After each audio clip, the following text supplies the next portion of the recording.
لا شريك له ولا وزير له ولا مشير له ولا معين له. ونشهد أن سيدنا وسندنا وحبيبنا ومولانا محمدا عبده ورسوله أرسله بالحق بشيرا ونذيرا وداعيا إلى الله بإذنه وسراجا منيرا وسلم تسليما كثيرا كثيرا. أما بعد فأعوذ بالله من الشيطان الرجيم. بسم الله الرحمن الرحيم. من المؤمنين رجال صدقوا ما عاهدوا الله عليه فمنهم من قضى نحبه ومنهم من ينتصر وما بدلوا تبديلا. صدق الله العظيم. اللهم صل على محمد وعلى آل محمد كما صليت على إبراهيم وعلى آل إبراهيم إنك حميد مجيد. اللهم بارك على محمد وعلى آل محمد كما باركت على إبراهيم وعلى آل إبراهيم إنك حميد مجيد. گرامی قدر سامعین و بزرگان محترم، 15 اگست کے حوالے سے 2-3 جمعہ سے آپ حضرات کی خدمت میں اس ملک ہندوستان کے لیے، بھارت کی آزادی کے لیے مسلمانوں نے، علماء نے اور اس ملک کے واسی، اس ملک کے باشندوں نے کیا کیا قربانیاں دی ہے. خاص طور پر 2 جمعہ سے آپ حضرات کی خدمت میں مسلمانوں کی قربانیاں اور ان کے کردار کا ذکر کیا جا رہا ہے کہ اس ملک ہندوستان کی آزادی کے لیے مسلمانوں نے کیا کیا قربانیاں دی، علماء نے کتنی بھاری قربانیاں دی، اور اس ملک کی آزادی کے لیے جو خاص بڑی اور اہم جنگیں ہوئی اور مجاہدین نے جو کاوشیں کی، وہ تقریباً سن کے حساب سے، سن عیسوی کے حساب سے آپ حضرات کی خدمت میں تفصیل کے ساتھ ترتیب وار بیان کی جا رہی تھی. بات یہاں تک پہنچی تھی کہ اس ملک ہندوستان کی آزادی کے لیے ازہر ہند اور اس ملک کے عظیم محسن رہنما اور ہم سب کے مقتدہ ادارہ دارالعلوم دیوبند کے فرزندوں نے، جن میں حضرت مولانا محمد قاسم صاحب نانوتوی رحمۃ اللہ علیہ، حضرت مولانا رشید احمد صاحب گنگوہی رحمۃ اللہ علیہ، حضرت مولانا یعقوب صاحب نانوتوی رحمۃ اللہ علیہ، حضرت حافظ ضامن شہید رحمۃ اللہ علیہ، اور حضرت مولانا شیخ الہند محمود الحسن دیوبندی رحمۃ اللہ علیہ، حضرت مولانا شیخ الاسلام حسین احمد مدنی رحمۃ اللہ علیہ جیسے، حضرت مولانا حفظ الرحمان صاحب سہاروی رحمۃ اللہ علیہ، حضرت مولانا ابوالکلام صاحب آزاد رحمۃ اللہ علیہ، حضرت مولانا محمد علی جوہر رحمۃ اللہ علیہ، یہ وہ ہمارے اکابر علماء کرام تھے جنہوں نے آخر میں ملک کی آزادی کے لیے بڑی جدوجہد کی، بڑی قربانیاں پیش کی. شاملی کے میدان میں انگریزوں سے جہاد ہوا، حضرت حافظ ضامن رحمۃ اللہ علیہ اس میدان میں شہید ہوئے، حضرت مولانا محمد قاسم صاحب حجت الاسلام رحمۃ اللہ علیہ اس جہاد کے اندر زخمی ہوئے، حضرت فقیہ الامت حضرت رشید احمد صاحب گنگوہی رحمۃ اللہ علیہ کے اوپر مقدمے ہوئے اور کیس چلا، جس کی وجہ سے ان کو جیلیں کاٹنی پڑی، اور تحریک ریشمی رومال کی پاداش میں اور ریشمی خطوط کی پاداش میں حضرت شیخ الہند رحمۃ اللہ علیہ اور شیخ الاسلام رحمۃ اللہ علیہ کو یورپ کی سخت سردی اور سخت ٹھنڈی والی مالٹا کی جیل کے اندر 3.25 سال تک مسلسل قید بامشقت برداشت کرنی پڑی، انگریزوں کے ظلم سہنے پڑے۔ یہ گفتگو آپ حضرات کے سامنے عرض کی جا رہی تھی۔ حضرت شیخ الاسلام رحمۃ اللہ علیہ نے اس ملک کی آزادی کے اندر آخر تک جد و جہد کی، بڑی قربانیاں پیش کی۔ ان کا پورا خاندان ہی قربانیوں کی مثال ہے، اور اس ملک ہندوستان پر مدنی خاندان کے اللہ تبارک و تعالیٰ نے جو احسان رکھے ہوئے ہیں تا صبح قیامت، اس احسان کا بدلہ نہیں چکایا جا سکتا ہے۔ بہرحال اس کے بعد 1885 کے اندر کانگریس پارٹی بنی، 1885 کے اندر کانگریس پارٹی بنی، اور چونکہ اب انگریز آہستہ آہستہ اس ملک کے اندر کمزور ہوتا جا رہا تھا، اور مسلمانوں کی تقریباً 150 اور 200 سالہ جو عظیم جد و جہد، جو عظیم قربانیاں انگریزوں کے خلاف جنگ لڑتے ہوئے انہوں نے پیش کی تھی، جس کی وجہ سے ہندوستان بھر کے جتنے بھی لوگ تھے ان کے اندر انگریزوں کے خلاف علم بغاوت بلند کرنے کا ایک جذبہ پیدا ہو گیا تھا، اور اسی کے نتیجے میں اس ملک کے اندر تمام ہی لوگ انگریزوں کے خلاف اٹھ کھڑے ہو گئے تھے۔ اور اس کے بعد مسلمانوں کی اس کاوشوں کے نتیجے میں یہاں کے بعد کے جو لوگ آئے ہیں، یعنی پنڈت نہرو اور مہاتما گاندھی یعنی باپو اور سردار پٹیل وغیرہ، انہوں نے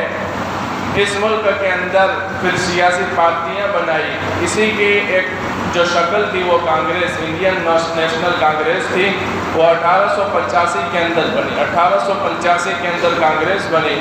اور 1909 کے اندر جمعیت الانصار نامی ایک بہت بڑی تنظیم اور سنگٹھن بنا، اور اس سنگٹھن کے ناظم حضرت مولانا عبید اللہ صاحب سندھی رحمۃ اللہ علیہ کو بنایا گیا۔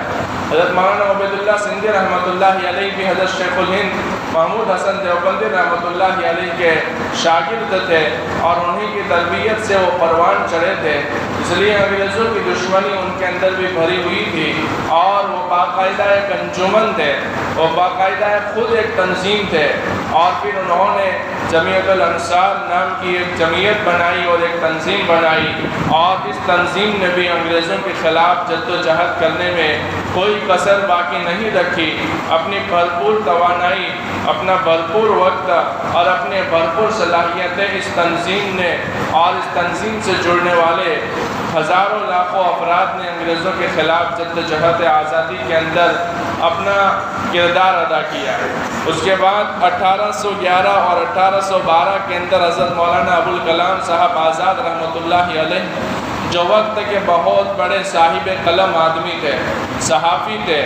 اور پترکار بھی تھے، اللہ تعالیٰ نے ان کو علوم بھی عطا فرمائے تھے، دینی علوم سے بھی ان کو بہت دلچسپی تھی، تاریخ سے بھی ان کو بہت زیادہ دلچسپی تھی، اتہاس کے جانکار تھے، اور وہ خود اس ملک کے اندر جو آزادی کی جد و جہد ہو رہی تھی اور جو ہندو نیتا بھی اس کے اندر شامل ہوئے تھے، ان کے ساتھ مل کر کے، ان کے ساتھ دوستانہ تعلق کر کے، ان کے ساتھ مل کر کے اس ملک کی آزادی کے اندر بھرپور حصہ لے رہے تھے۔ یہ میں آپ کو 1911 اور 1912 کی بات بتا رہا ہوں، جب مولانا ابوالکلام آزاد رحمۃ اللہ علیہ نے اپنا ایک روزنامہ یعنی خبر نامہ ایک چھاپا نکالا، اور اس چھاپے کے ذریعے سے پورے ملک کے اندر جو لوگ بستے تھے انگریزوں کے خلاف دشمنی، انگریزوں کے خلاف اٹھ کھڑے ہونے کے لیے اور انگریزوں کے خلاف علم بغاوت بلند کرنے کے لیے، لوگوں کی تربیت کے لیے ایک چھاپا نکالا، ایک خبر نامہ نکالا جس کا نام الہلال رکھا گیا۔ انگریزوں کو پتہ چلا کہ مولانا ابوالکلام آزاد رحمۃ اللہ علیہ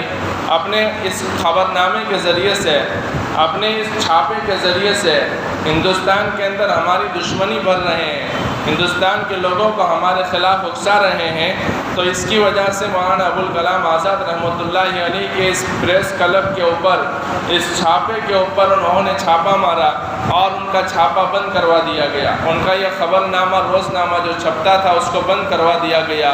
اور جہاں سے چھپتا تھا ان کی مشینریوں کو، وہاں کی مشینوں کو اپنے قبضے میں لے لیا گیا اور ان کو پریشان کرنے کی کوشش کی گئی۔ پھر 1915 کے اندر تحریک ریشمی رومال وجود میں آئی، جس کی تفصیل میں نے گزشتہ جمعہ آپ حضرات کے سامنے بیان کر دی۔ پھر 1916 کے اندر یہاں کے جتنے بڑے مسلمان اور ہندو نیتا تھے، انہوں نے ہندو مسلم اتحاد کا نعرہ دیا۔ ہندو مسلمان ابھی تک بہت دور دور تھے، لیکن جب انگریزوں کے سامنے اور متحرک ہو کر کے اور بھرپور طریقے سے جب کوشش کرنے کا ارادہ کیا، تو پھر انہوں نے ضروری سمجھا کہ دونوں مل کر کے انگریزوں کے خلاف ایک صف میں آ کر کے لڑائی لڑیں گے تو کامیابی جلدی ملے گی۔ اس کی وجہ سے انہوں نے، یعنی ہندو مسلم جو نیتا تھے، ان سب نے مل کر کے 1916 کے اندر ہندو مسلم اتحاد اور اتفاق کا نعرہ دیا، اور اس کی وجہ سے بہت زیادہ فائدہ بھی ہوا اور ہندو مسلمان دونوں ایک صف میں کھڑے ہو گئے۔ اس کے بعد 1919 کے اندر جمعیت کا قیام ہوا، اور جمعیت کے قیام کے بعد خلافت کانفرنس ہوئی۔ خلافت عثمانیہ اس وقت ڈاماڈول تھی۔ یہ 1919 کے قریب، تقریباً 1919 کے اندر یہ خلافت ڈاماڈول تھی، اور انگریزوں نے اس کے اوپر جو کہ اس وقت پورے ایشیا کے اندر، ایشیا کے ایک بڑے حصے کے اندر، افریقہ کے اندر اور یورپ کے اندر اس کے شاخیں پھیلی ہوئی تھی، اس خلافت کو ختم کرنے کے لیے، مسلمانوں کی ترکی کی خلافت عثمانیہ کو ختم کرنے کے لیے اس کے اوپر بھی حملہ کیا گیا۔ اس کی وجہ سے یہاں کے مسلمانوں کے اندر بہت زیادہ بے چینی تھی۔ اس بے چینی کے نتیجے میں جمعیت نے خلافت کانفرنس کی، اور گاندھی جی نے بھی اس کا سپورٹ کیا، اس کا ساتھ دیا، اور خلافت عثمانیہ کو بچانے کے لیے مسلمانوں کی اس ملک کے اندر جو احسان گاندھی جی کے سامنے تھے، اور گاندھی جی کے سامنے اس ملک کے اندر مسلمانوں کی جو قربانیاں تھی، جو خون مسلمانوں نے بہایا تھا، اس کی وجہ سے گاندھی بہت زیادہ متاثر تھے۔ انہوں نے اس کا بہت زیادہ اثر لیا ہوا تھا، اس لیے یہاں کے مسلمانوں نے گاندھی باپو کو بھی ساتھ لیا، اور جو اس وقت ترکی کی خلافت ٹوٹنے کے کگار پر تھی، اس خلافت کو بچانے کے لیے، اس کے حق میں آواز بلند کرنے کے لیے انڈیا کے اندر جو کانفرنس ہوئی، اس کانفرنس کے اندر جمعیت کے لوگ بھی تھے، اور یہاں کے دوسرے ہندو نیتا بھی ان کے ساتھ میں تھے، خاص طور پر گاندھی بھی ان کے ساتھ میں تھے۔ اس کے بعد 1919 کے اندر جلیانوالہ باغ کے اندر ایک بہت بڑا جلسہ ہو رہا تھا۔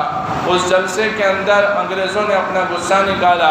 اور اندھادھند فائرنگ کر دی، اور اس کے نتیجے کے اندر ہزاروں کی تعداد میں ہندوستانیوں کو شہادت کی موت سلا دیا گیا، کتنی عورتوں کو بیوہ کر دیا گیا، کتنے بچوں کو یتیم کر دیا گیا۔ بہرحال یہ 1919 کی بات ہے۔ 1920 کے اندر حضرت شیخ الہند رحمۃ اللہ علیہ نے ترک موالات کا فتویٰ دیا کہ کسی بھی انگریز کے ساتھ کسی طرح کا کوئی بھی تعلق برقرار نہیں رکھا جا سکتا ہے، کسی بھی انگریز کے محکمے کا کوئی بھی تعاون نہیں کر سکتا ہے۔ تحریک عدم اعتماد بھی اس کے بعد پیش کی گئی۔ بہرحال 1922 میں ہندو مسلمان جو ایک ساتھ مل کر انگریزوں کے خلاف لڑ رہے تھے، ہندو مسلمانوں کو توڑنے کے لیے انگریزوں نے دو بڑی تحریکیں چلائی،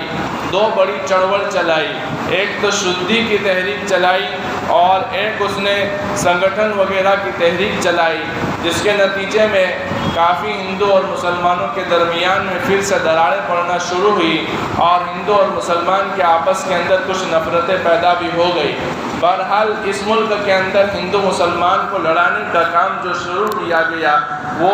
تقریباً 1922 سے شروع کیا گیا۔ 1922 کے اندر کیونکہ انگریز کو اب پورا خطرہ ہو رہا تھا کہ اب اس ملک کے اندر اب تک تو ہمارے خلاف صرف مسلمان لڑ رہا تھا، لیکن ہندو اور مسلمان دونوں نے مل کر کے اتحاد کر لیا ہے۔ اب جتنا مسلمان ہم سے لڑ رہے ہیں، اسی طرح اس ملک کے ہندو بھی ہمارے خلاف کھڑے ہو گئے ہیں۔ اس لیے ان دونوں کو آپس میں لڑا دینا چاہیے، تاکہ یہ دونوں جب آپس میں لڑتے رہیں گے تو ہم ان پر اچھی طریقے سے سکون کے ساتھ، اطمینان کے ساتھ حکومت کرتے رہیں گے، ان پر راج کرتے رہیں گے۔ اسی ہندو مسلمان کے اتحاد کو توڑنے کے لیے تقریباً 1922 عیسوی کے اندر پھر سے ہندو مسلمان کے اتحاد کو توڑنے کے لیے شدی کی تحریک چلائی گئی، اور اسی تحریک کے نتیجے میں بہت سی جگہ فسادات ہوئی ہے۔ خود ہندو مسلمان کے درمیان میں لڑائی ہو گئی، اور کچھ ہندو یہ چاہتے تھے کہ انگریز کہنے لگے کہ یہاں کے مسلمان جو پہلے ہندو تھے ان کو ہندو بنا دینا چاہیے۔ کچھ ہندو اس کی بات میں آ گئے، اور اس کے نتیجے میں کچھ لوگ مرتد بھی ہونے لگے تھے۔ یہ حضرت مولانا اشرف علی صاحب تھانوی رحمۃ اللہ علیہ کا زمانہ تھا۔ بہرحال اس کے بعد 1926 کی بات کریں تو 1926 کے اندر جمعیت علماء ہند نے بڑے بڑے جلسے شروع کیے، اور اسی جلسے کے اندر ایک جلسہ ہوا جس کے اندر مکمل طور پر انگریزوں سے آزادی کی لڑائی کی جو شروعات ہو گئی تھی اس کو باقاعدہ طور پر اسٹیج سے اور پروگرام اور جلسے کے ذریعے سے آواز بلند کی گئی کہ اب تو انگریز ہم اس ملک کے اندر بالکل بھی برداشت نہیں ہے، اب تو ہمیں پوری اس ملک کے اندر انگریزوں سے آزادی چاہیے، انگریز کسی صورت پر کسی جگہ پر بھی ہم کو منظور نہیں ہے۔ اس کے بعد 1935 کا دور آتا ہے۔ 1935 کے اندر یہاں کے ہندو اور مسلمانوں نے مل کر کے، یہاں کے جو بڑے لیڈر تھے، بڑے نیتا لوگ تھے، انہوں نے مل کر کے اس ملک کا الگ سے ایک قانون بنا لیا۔ 1935 کے اندر اس ملک کا الگ سے ایک قانون بنا لیا۔ حالانکہ ابھی انگریز اس ملک کے اندر موجود ہے، حالانکہ اس ملک کے اندر انگریز اپنا حکم اور اپنا آرڈر چلانے کے لیے پاور میں موجود ہے، اور اس کا وائسرائے برطانیہ اور لندن سے بیٹھ کر کے یہاں کے ریموٹ کنٹرول سے یہاں کے لوگوں کو غلامی کی زنجیروں کے اندر جکڑنے کے منصوبے کر رہا ہے، لیکن یہاں کے لوگ ان کی اس پلان کو ختم کرنے کے لیے اور ان کے خلاف اپنی آواز کو مضبوط کرنے کے لیے ارادہ کیا کہ یہاں ہمیں اپنا الگ سے قانون بنا لینا چاہیے۔ اس لیے چھوٹا موٹا ٹوٹا پھوٹا اپنا ہندوستان کا ایک قانون یہاں کے ہندو اور مسلمان نیتاؤں نے مل کر کے بنایا، اور ایک دستور کے اوپر انہوں نے دستخط کر دیے۔ اسی دوران 1939 کے اندر دوسری بڑی جنگ عظیم ہو گئی، ورلڈ وار 2 جس کو کہتے ہیں، یعنی عالمی جو جنگ ہوئی تھی وہ 1939 کے اندر ہوئی تھی۔ اس کی وجہ سے برطانیہ کو بھی اس کے اندر کچھ حصہ لینا پڑ گیا تھا۔ اسی کے نتیجے میں برطانیہ اور لندن والے جو انگریز یہاں پر قابض تھے، وہاں پر ان کو جو ہے بڑی بھاری نقصان اٹھانے کی در پہ تھے، اور ان کے بھاری خطرات منڈلا رہے تھے۔ اسی کے نتیجے میں وہ کمزور ہوئے۔ اس کے بعد 1942 کے اندر 1942 یعنی 42 کے اندر اس ملک کے اندر ایک نعرہ لگا، ایک بہت زوردار طاقتور نعرہ لگا، اور ہر ہندوستانی کے زبان پر صرف ایک ہی نعرہ تھا کہ انگریزوں ہندوستان چھوڑو۔ کوئی بھی جلسہ ہوتا، کوئی بھی سبھا ہوتی، کوئی بھی پروگرام ہوتا، کوئی بھی انگریز اس کے سامنے آتا تو ہندوستانی اس کے سامنے ایک ہی نعرہ لگاتا تھا کہ اے انگریزوں ہندوستان چھوڑ دو، اے انگریزوں بھارت چھوڑو۔ یہ نعرہ 1942 کے اندر لگایا گیا، جس کی وجہ سے یہ انگریز جو ہے وہ آگ بگولا ہوئی ہے، لیکن اب وہ زیادہ ظلم نہیں کر سکتے تھے، لیکن اب وہ زیادہ پاور کا استعمال نہیں کر سکتے تھے۔ اب وہ اپنی توانائیاں دوسری جنگ عظیم کے اندر خرچ کرنا چاہتے تھے، اور وہاں اس کے اوپر جو خطرے تھے ان خطروں سے وہ اپنے آپ کو بچانا چاہتے تھے۔ اس لیے کسی نہ کسی طریقے سے اب وہ یہاں لڑنا نہیں چاہتے تھے، اب وہ یہاں لوگوں کے درمیان رہ کر کے اپنی طاقت کو غلط جگہ پر استعمال کرنا نہیں چاہتے تھے۔ اب انہوں نے ضروری سمجھا کہ اب یہاں ہمیں حکومت کرنا آسان نہیں ہے، اب تو بچہ بچہ ہمارے خلاف ہو گیا ہے، اور بچہ بچے کی زبان پر ایک ہی آواز ہے کہ اس زمین پر انگریز کا کوئی قدم ہمیں منظور نہیں ہے۔ اور دوسری طرف دوسری جنگ عظیم جو ہوئی تھی، اس جنگ عظیم کے اندر ہمارے پر خطرے ہیں، اس لیے دونوں جگہ ہم لڑ نہیں سکتے ہیں، اس لیے اب اس زمین کو ہمیں آزاد کر دینا چاہیے۔ اب جا کر کے موقع آیا ہے۔ 1947 سے کچھ پہلے 15 اگست کے کچھ مہینے پہلے جب یہ طے پایا، تقریباً جون کا مہینہ تھا، اور اس جون کے مہینے کے اندر یہ طے ہو گیا، اور یہ طے ہو گیا کہ اب اس ملک بھارت کو آزاد کر دینا ہے۔ اسی دوران یہاں پر کچھ سیاسی پارٹیاں تھیں اور کچھ الیکشن بھی شروع ہو گئے، کچھ چٹنی بھی شروع ہو گئی، اور اس کے اندر کانگریس بھی اپنی قسمت آزما رہی تھی۔ اسی دوران محمد علی جناح، جس کو جناح کہتے ہیں، محمد علی جناح بھی میدان میں اترا، اور وہ پہلے کانگریس کے اندر تھا، اور کانگریس کے اندر رہ کر کے اس نے الیکشن لڑا تھا، لیکن اس کے بعد اس نے اپنا نظریہ بدل لیا، اور دو قومی نظریے کا اس نے نعرہ لگایا، اور کہا کہ مسلمانوں کے لیے الگ سے سیاست ہونی چاہیے اور ہندوؤں کے لیے الگ سے سیاست ہونی چاہیے۔ آج بھی کچھ لوگ اس طرح نعرہ دیتے ہیں، اور ہمارے بھولے بھالے لوگ اس نعرے کے اندر آ بھی جاتے ہیں۔ آپ اندازہ لگائیں کہ اس نعرے کے بعد کیا ہوا۔ اس نعرے کے بعد اس نے اپنی پارٹی الگ سے بنائی، اس کا نام مسلم لیگ رکھا۔ مسلم لیگ یہ جناح کی پارٹی تھی بھارت کے اندر، اور بھارت کے جہاں مسلم علاقے ہوتے تھے وہاں پر وہ اپنے کینڈیڈیٹ اتارتی تھی، اور وہاں پر انہوں نے بہت بڑی جیت بھی حاصل کی تھی۔ بہرحال اس کے بعد جب بات آئی کہ اب ہندوستان کو آزادی دے دینی ہے، اب انگریز یہ سوچنے پر مجبور ہو گئے کہ اب ہمیں اس ملک کو آزاد کر دینا ہے، بھارت کو آزادی دے دینی ہے، تو اس کے بعد اب بات آ گئی کہ اب ہمیں الگ سے ملک چاہیے۔ یعنی محمد علی جناح نے یہ نعرہ لگایا کہ مسلمانوں کا الگ سے ملک ہونا چاہیے، مسلمانوں کو الگ سے حصہ مل جانا چاہیے۔ تو حضرت مولانا ابوالکلام آزاد رحمۃ اللہ علیہ اور حضرت مولانا حسین احمد مدنی رحمۃ اللہ علیہ اس وقت زندہ تھے، اور مولانا حسین احمد مدنی رحمۃ اللہ علیہ اس وقت کانگریس کی حمایت میں آئے اور کانگریس کا سپورٹ کیا، اور مسلم لیگ کی مخالفت کی، یعنی جناح کی مخالفت کی، اور مولانا ابوالکلام آزاد رحمۃ اللہ علیہ نے بھی اس کی مخالفت کی، اور اس کے اس نظریے کی بھی مخالفت کی۔ یعنی فرمایا کہ ہندو اور مسلمان کے نام پر دو الگ الگ ملک نہیں ہونے چاہیے، اسی بھارت کے اندر اس کا نام بھارت رہے گا، اور اسی بھارت کے اندر ہندو بھی رہیں گے، اور اسی بھارت کے اندر مسلمان بھی رہیں گے۔ بہرحال لیکن چونکہ جو قبائلی علاقے تھے، جو پاکستان سے لگنے والے ابھی علاقے ہیں، اس وقت پاکستان نام نہیں تھا، اس وقت وہاں قبائلی علاقے تھے، بلوچستان تھا، سندھ تھا، الگ الگ صوبے تھے، الگ الگ تعلقے تھے، الگ الگ تحصیلیں تھیں، تو اس کے وہاں کے لوگوں میں جا کر کے محمد علی جناح نے بڑے بڑے جلسے کیے، تو مولانا حسین احمد مدنی بھی وہاں جاتے تھے اور لوگوں کو سمجھاتے تھے، بھائی یہ بات چھوڑ دو، دو الگ الگ مذہب کے نام پر دو ملک مت بناؤ، جو ہندوستان ہے، جو بھارت ہے، اس کو بھارت ہی رہنے دو، یہاں ہم سب مل کر کے رہیں گے، اور یہاں جب ہم رہیں گے تو یہاں مسلمان بھی زیادہ رہیں گے، آپ لوگ مسلمان کو لے کر کے ایک ٹکڑا لے کر کے الگ ہو جائیں گے، پھر یہاں کے مسلمانوں کا کیا ہوگا؟ یہاں کے مسلمان تھوڑے رہ جائیں گے۔ آپ جب الگ ٹکڑا لے کر کے ایک بہت بڑی تعداد میں مسلمانوں کو لے کر کے الگ ہو جائیں گے تو یہاں کے مسلمان کمزور ہو جائیں گے، یہاں تمہاری مسجدوں کا کیا ہوگا؟ یہاں تمہارے بڑے بڑے قبرستان ہیں جس میں تمہارے بڑے بڑے اولیاء آرام فرما رہے ہیں، اس کو کس کے ہاتھ میں سونپو گے؟ یہ کس کو دے کر کے جاؤ گے؟ یہاں تمہاری دہلی کی جامع مسجد کے بلند بلند مینارے ہیں، مولانا ابوالکلام آزاد صبح سے شام تک دہلی کی جامع مسجد کی سیڑھیوں پر کھڑے رہ کر کے قافلوں کو روکنے لگے کہ اے لوگوں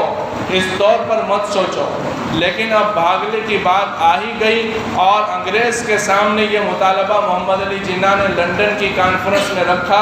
اور بڑی زوردار طریقے سے رکھا، اور انگریز نے بھی چاہا کہ ان دونوں کا آپس میں تقسیم کر دینا چاہیے، تو پھر یہ بات طے ہو گئی کہ دو ملک بنیں گے، ایک مسلمانوں کا اور ایک ہندوستانیوں کا۔ ایک مسلمان جو محمد علی جناح کہتا ہے کہ ہمیں الگ سے ملک چاہیے تو ہم اس کو الگ سے ملک دینے کے لیے تیار ہیں۔ اس کے لیے یہاں جو انگریز کا وائسرائے تھا، لارڈ ماؤنٹ بیٹن اس کا نام تھا، جو انگریز کی طرف سے یہاں کا حکمران اور ایک طرح سے کہہ لیجیے کہ راجا تھا۔ برطانیہ اور لنڈن سے جو حکم آتا تھا وہ یہاں لارڈ ماؤنٹ بیٹن یہاں لاگو کرتا تھا۔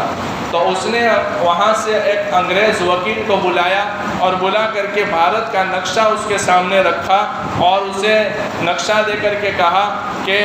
تجھے اس کے اندر سے 2 ملک بنانے ہیں، ایک مسلمانوں کو دینا ہے اور ایک ابھی جو بھارت ہے وہ بھارت رہے گا۔ اس نے نقشہ اس طور پر کھینچا کہ پنجاب کو دونوں میں تقسیم کیا، پنجاب آدھا اس طرف اور آدھا اس طرف، پاکستان میں بھی پنجاب ہے اور ہندوستان میں بھی پنجاب ہے، اور بنگال کو بھی 2 طرف تقسیم کیا،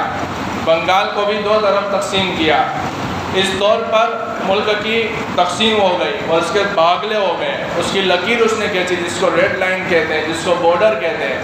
تو ایک ملک کے اندر لائن کھینچ کر کے 2 ملک بنائے گئے، ایک ملک کے اندر لائن کھینچ کر کے 2 ملک بنائے گئے، اور اس نے تقسیم اس طرح کی کہ بیچ میں ایک آدمی کا مکان آ گیا تو اس کا صحن پاکستان میں چلا گیا اور اس کا گھر انڈیا میں رہ گیا،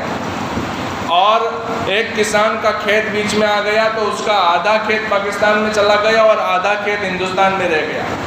بہرحال اس وقت اس کو کچھ بھی خبر نہیں تھی انڈیا کی، انڈیا کے نقشے کے بارے میں اس کو کچھ بھی خبر نہیں تھی۔ وہ لنڈن سے آیا ہوا تھا، وہ وکیل آدمی تھا، 40,000 اس کی تنخواہ، اس کا پگار مقرر ہوا تھا۔ اس نے لگ بھگ تقریباً 7 ہفتے کے اندر، 7 اٹھواڑیے کے اندر ہندوستان کی یہ 2 باغلے کی یہ لائن کھینچی اور دے دیا نقشہ، اب یہ پاکستان، اب یہ ہندوستان۔ اور اس کے بعد کی جو داستان شروع ہوتی ہے وہ انتہائی خطرناک داستان ہے، روح کانپ جانے والی داستان ہے۔ یہاں سے مسلمان بھاگنے لگے کہ ہم تو اب جائیں گے کہاں؟ اسلامی ملک میں، اور وہاں جو ہندو تھے وہ بھاگنے لگے کہ اب ہم جائیں گے کہاں؟ بھارت میں، جہاں ہندو زیادہ رہتے ہیں ہم وہاں جائیں گے۔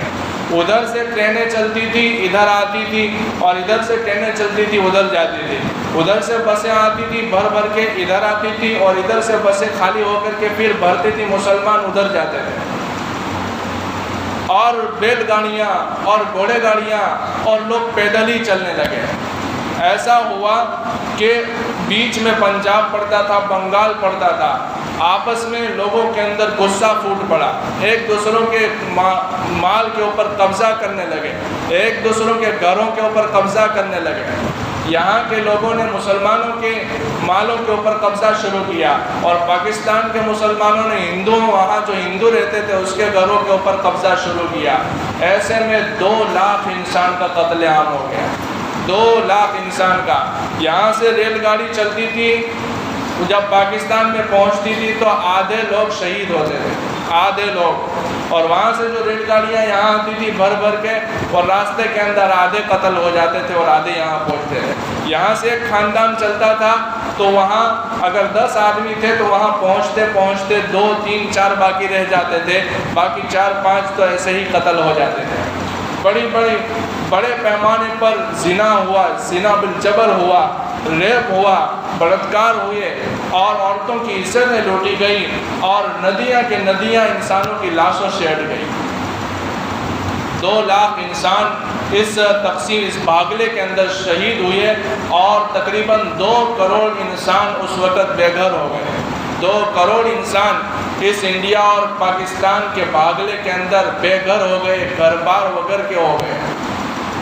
بہرحال یہ ایک بہت خطرناک داستان تھی۔ اس کے بعد مالوں کی تقسیم ہوئی دونوں کے درمیان میں۔ بات آئی کہ جب 2 چیزیں الگ الگ ہو رہی ہیں، ایک ہی زمین کے 2 بھاگ ہو رہے ہیں، تو جیسے ہم ہوتے ہیں نا کہ ایک زمین کے 2 بھاگ ہوتے ہیں، تو کنویں کے اندر بھی دونوں کا بھاگ، اور جو جنہ آنگنا ہے تو اس کے اندر بھی دونوں کا بھاگ۔ تو پھر بات آئی کہ بھائی انڈیا کے جتنی ملٹری ہے اس کے بھی 2 بھاگ ہونے چاہیے، انڈیا کی جو کرنسی ہے اس کے بھی 2 بھاگ ہونے چاہیے، انڈیا کے اندر جو ٹیبل کرسیاں دنیا سرکاری لوگوں کے لیے ہے اس کے بھی 2 بھاگ ہونے چاہیے، انڈیا کی بینکوں کے اندر جو سونا پڑا ہوا ہے اس کے بھی 2 بھاگ ہونے چاہیے۔ قرضے کے ہر چیز کے اندر تقسیم ہوئی، ہر چیز کے اندر بھاگلے ہوئی ہے، اور ایک مدت تک پاکستان کے اندر انڈیا کی کرنسی چلتی رہی، اس لیے کہ پاکستان کے پاس پیسے چھاپنے کا مشین تو تھا نہیں، صرف ایک مشین تھا وہ انڈیا کے پاس تھا۔ اب وہاں پیسے کی ضرورت، تو یہ کچھ مہینے تک یہاں انڈیا کے پیسے پاکستان کے اندر چلتے رہے۔ اس کے بعد کچھ مہینے کے بعد پاکستان والوں نے اپنی کرنسی جو ہے وہ چھاپی، اپنا الگ سے جھنڈا بنایا، اور کئی سالوں تک ان کی مسلسل کوششیں رہی۔ اس کے بعد وہاں کا بندرن ہوا، وہاں کا قانون بنا، اور ہمارے یہاں 3 سال تک تقریباً کوششیں ہوتی رہی۔ اس میں حضرت مولانا حفظ الرحمان صاحب سہاروی رحمۃ اللہ علیہ، حضرت مولانا ابوالکلام آزاد رحمۃ اللہ علیہ، اور ہمارے جمعیت کے اکابرین بھی ساتھ ساتھ تھے۔ یہاں بھی کچھ لوگوں نے کہا کہ جب بھائی مسلمانوں نے اپنے نام پر الگ سے ملک لے لیا ہے تو اب یہ ملک ہندوؤں کا ہونا چاہیے۔ آج جو RSS والے کہتے ہیں وہ اسی بنیاد پر کہتے ہیں، آج جو سنگھ والے کہتے ہیں وہ اسی بنیاد پر کہتے ہیں کہ مسلمانوں نے اپنے اسلام کے نام پر الگ ملک لے لیا، پاکستان بنا لیا، زمین کے 2 ٹکڑے کر دیے، فلاں کر دیا، فلاں کر دیا۔ حالانکہ اس میں گنہگار وہ لوگ بھی ہیں جنہوں نے انگریز کا حکم نامہ مانا، انگریز نے ایگریمنٹ کرائے، سگنیچر کرائی، محمد علی جناح نے بھی دستخط کی، سائن نے کی، گاندھی بابو نے بھی کی، پٹیل نے بھی کی، سردار نے بھی، اور پنڈت نہرو نے بھی کی، اور اس وقت کے جو بڑے بڑے نیتا تھے سب نے مل کر کے سائن کی۔ تو جن لوگوں نے سائن کی اور دیش کو 2 ٹکڑے کیا وہ سائن کرنے والے بھی گنہگار ہیں، لیکن ان کا نام نہیں لیتے اور مسلمانوں کے اوپر نشانہ لگاتے ہیں کہ مسلمانوں نے اپنا الگ سے دیش لے لیا، الگ سے ملک لے لیا، اس لیے اب یہ ملک صرف ہندوؤں کا ہونا چاہیے۔ بہرحال سلام ہے، اور اللہ تعالیٰ کروڑوں رحمت نازل فرمائے مولانا ابوالکلام آزاد رحمۃ اللہ علیہ کی قبر پر، حضرت مولانا حسین احمد مدنی رحمۃ اللہ علیہ کی قبر پر، اور ان جیسے ہمارے اکابر علماء دیوبند کی قبر پر، کہ جو اس وقت محمد علی جناح کے خلاف کھڑے رہے، پاکستان کے خلاف کھڑے رہے، پاکستان بننے کے خلاف کھڑے رہے۔ تو آج ہم چھاتی ٹھوک کر کہہ سکتے ہیں کہ ہمارے اکابر، ہمارے علماء نے پاکستان کا ویرودھ کیا تھا، ہم نے پاکستان مانگا نہیں تھا۔ تم لوگوں نے سگنیچر دستخط کر کے زمین کے 2 بھاگ دے دیے، تو جو گئے وہ گنہگار اور جنہوں نے دیا وہ گنہگار۔ ہم نے تو کہا کہ ہم یہی رہیں گے، ہمارا جینا بھی یہاں اور ہمارا مرنا بھی یہاں، ہم اسی مٹی میں دفن ہوں گے، اس لیے ہمارے اوپر کوئی الزام اور کوئی آنچ نہیں آ سکتی ہے۔ ہمارے باپ داداؤں نے یہاں کی زمین نہیں چھوڑی، ہمارے باپ داداؤں نے یہاں کی مسجدیں نہیں چھوڑی، ہمارے باپ داداؤں نے یہاں اولیاء کی مزارات اور قبرستان نہیں چھوڑے، بلکہ یہیں پر رہنا، یہیں پر جینا اور یہیں پر مرنا گوارا کیا۔ اس لیے کوئی آج ہم کو الزام نہیں دے سکتا ہے۔ اگر کچھ کہنا ہے تو آپ ان لوگوں سے کہیے۔ بہرحال تو یہ دو حصوں میں ملک تقسیم ہوا، اس کی یہ داستان تھی۔ اور اس کے بعد جو ہے وہ پاکستان بھی زیادہ مدت تک ایک نہیں رہ سکا۔ پاکستان کی بھی 1947 میں دیش آزاد ہوا تو ان کو بھی آزادی ملی اور ہم کو بھی ملی، لیکن پاکستان کے 2 حصے 1971 میں ہو گئے۔ بنگلہ دیش جو بنا ہے وہ پاکستان کے اندر سے بنا ہے، پاکستان کا حصہ تھا، لیکن چونکہ وہاں بنگالی لوگ تھے، بنگالی زبان بولنے والے لوگ تھے، اور سرحدی علاقہ جو تھا جغرافیائی طور پر، بھگول کے طور پر پاکستان سے بہت دور تھا اور بیچ میں انڈیا پڑتا ہے، تو یہ مشرقی پاکستان جو اس وقت بنگلہ دیش ہے، ان لوگوں کی بڑی بڑی مانگیں تھیں، وہ چاہتے تھے کہ ہمیں بھی اپنا حصہ ملے پاکستان کے اندر، لیکن کوئی ان کی سنتا نہیں تھا،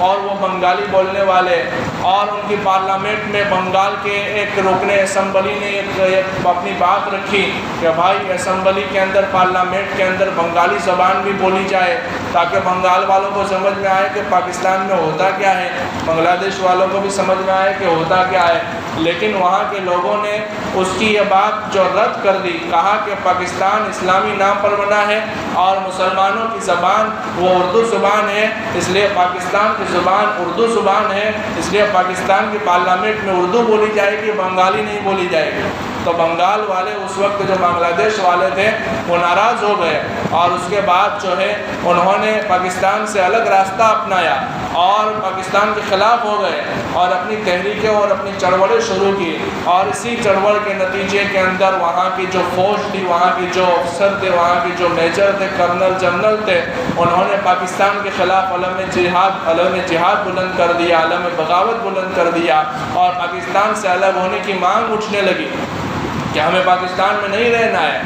اگرچہ ہم پاکستان والے ہیں لیکن ہمارا کوئی ساتھ نہیں دیتا، ہماری کوئی بات نہیں مانتا، ہمارا کوئی دیکھ کرنے والا نہیں ہے، ہمارے حقوق دبا دیے گئے ہیں۔ اس لیے پھر وہاں پر بغاوت ہونے لگی تو پاکستان کے جو اس وقت کے وزیر اعظم تھے، انہوں نے شوٹ اینڈ سائٹ کا آرڈر جاری کر دیا کہ جو بھی بنگلہ دیش کے اندر موجود ہے پاکستان کا حصہ ہے، پاکستان والے ہیں، لیکن ہماری حکومت کے خلاف علم بغاوت بلند کرتے ہیں، اس لیے جو بھی اٹھے اور جو بھی ہمارے خلاف بولے گا اس کو مارو۔ اس کے مارنے کے نتیجے میں بنگال کے اندر، آسام کے اندر، اور